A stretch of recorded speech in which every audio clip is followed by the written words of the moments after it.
नमस्कार। हम कार्बोक्सिलिक अम्ल के अंतर्गत आज एसिटिक अम्ल से निम्न को कैसे प्राप्त करोगे केवल समीकरण के माध्यम से जानेंगे। वे बिंदु कौन कौन से हैं? Acetamide, ethyl acetate, acetic anhydride, trichloroacetic अम्ल।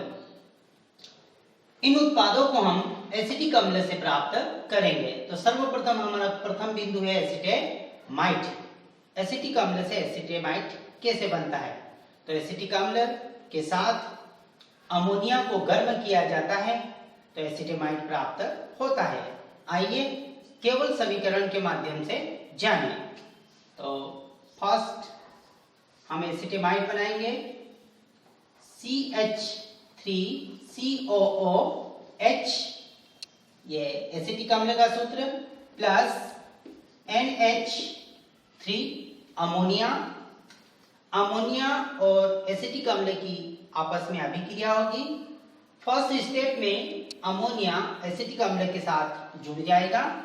इस प्रकार से लिख सकते हैं CH3COO और ये वाला हाइड्रोजन इस प्रकार से जुड़ जाएगा तो बनने वाला उत्पाद होगा इस प्रकार से NH4। ये फर्स्ट स्टेप। अब इसमें से जल का अणु निकल जाएगा तो दो हाइड्रोजन यहां से और एक ऑक्सीजन जल का अणु बनाकर पृथक हो जाएगा। यहां पर लिख सकते हैं -H2O, जल का अणु निकल जाएगा। बचा हुआ जो शेष उत्पाद है इस प्रकार से CH3CONH2 इस प्रकार से प्राप्त जो उत्पाद है ये एसिटेमाइड है। यहां पर लिख सकते हैं एसिटेमाइड इस प्रकार से। तो जब एसिटिक अम्ल के साथ अमोनिया को गर्म किया जाता है इस प्रकार से, यह गर्म का साइन, गर्म किया जाता है तो एसिटेमाइड प्राप्त होता है। अगला बिंदु हमारा एथिल एसीटेट। एसिटिक अम्ल से एथिल एसीटेट किस प्रकार से प्राप्त किया? अगला बिंदु हमारा एसिटिक अम्ल से एथिल एसीटेट।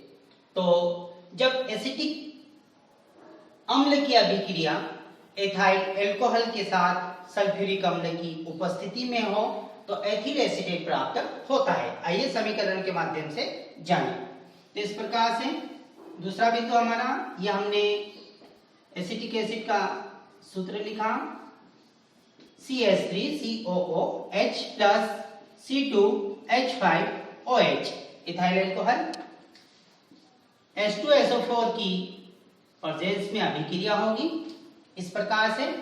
तो एक हाइड्रोजन ये और एक हाइड्रोजन ये और एक ऑक्सीजन इस प्रकार से यहाँ पर जल का अणु बनाकर पृथक हो जाएगा। इस प्रकार से लिख सकते हैं -H2O, जल का अणु पृथक हो जाएगा। शेष उत्पाद जो बचा उसको इस प्रकार से लिख सकते हैं CH3COO इस प्रकार से और C2H5। तो जब एसिटिक अम्ल की अभिक्रिया इथाइल अल्कोहल के साथ सल्फ्यूरिक अम्ल की उपस्थिति में हो तो जल का अणु पृथक हो जाएगा और प्राप्त उत्पाद एथिल एसीटेट होता है। तो लिख सकते हैं हम यहाँ पर एथिल एसीटेट इस प्रकार से। अगला बिंदु हमारा एसिटिक एनहाइड्राइड। एसिटिक अम्ल से एसिटिक एनहाइड्राइड किस प्रकार से प्राप्त किया जाता है आइए जानते हैं। आइए अगला बिंदु हम जानते हैं एसिटिक एनहाइड्राइड एसिटिक अम्ल से किस प्रकार से प्राप्त किया जाता है। तो हमारा तीसरा बिंदु है एसिटिक एनहाइड्राइड। तो एसिटिक अम्ल के दो अणुओं को फास्फोरस पेंटॉक्साइड की उपस्थिति में गर्म किया जाता है तो एसिटिक एनहाइड्राइड प्राप्त होता है। आइए समीकरण के माध्यम से जानें।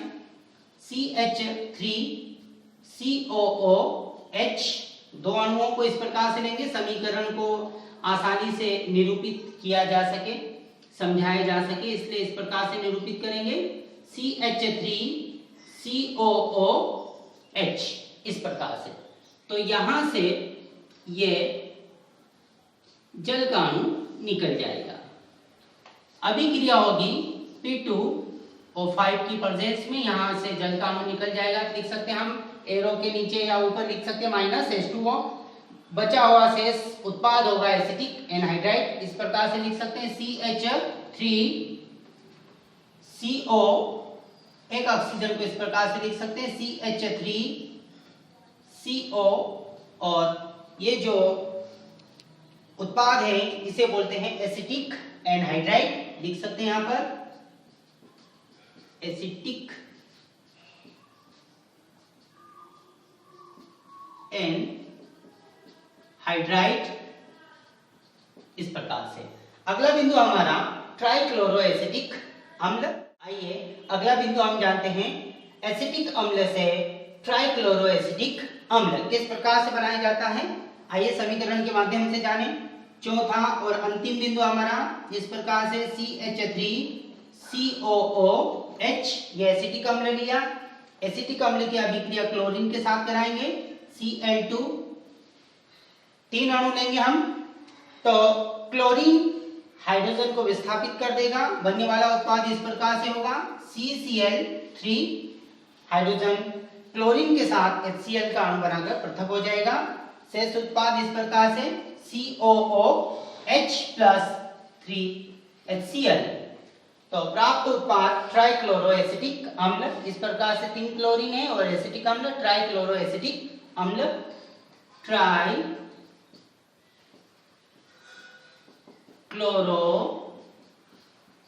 एसिटिक अम्ल, इस प्रकार से। तो जब एसिटिक अम्ल की अभिक्रिया क्लोरीन के साथ की जाए तो ट्राइक्लोरो एसिटिक अम्ल प्राप्त होता है। धन्यवाद।